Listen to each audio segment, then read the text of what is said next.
এই জেনারেশনকে মেরে, প্রথম পিটিয়ে ছাত্রলীগ দিয়ে, এরপর গুলি করে হত্যা করে, আহত করে, জখম করে, অন্ধ করে দিয়ে, তারপর গ্রেফতার করে সব ভয় ভেঙে দিয়েছে। আমরা একটা ভিডিও আমরা দেখেছি কি জানি না, ছেলেকে পুলিশ ধরে নিয়ে যাচ্ছে, মা এসে তার ছেলের পাশে পিঠ চাপড়ে, হাত চাপড়ে দিচ্ছে।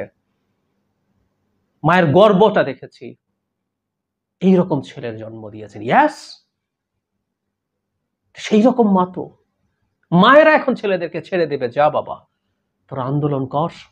মারা জানেন তাদের ঝুঁকি আছে, আহত হতে পারে, অন্ধ হতে পারে, গ্রেফতার হতে পারে, নির্যাতিত হতে পারে। পিটিয়ে নাহিদকে কি করেছে, বারো নাহিদের ছবি আমাদের সামনে আসছে বলে, ছাত্র দলের এক ছেলের ছবি দেখেছি, বিভৎস জখম। অনেকে জখম আমরা চোখে দেখছি না, কিন্তু জখম হচ্ছে। আমাদের মায়েরা আর কেয়ার করছেন না, মারা গেলেও কেয়ার করছেন না। এই আন্দোলনের বিরুদ্ধে সরকার টিকবে? ইম্পসিবল, হতেই পারে না।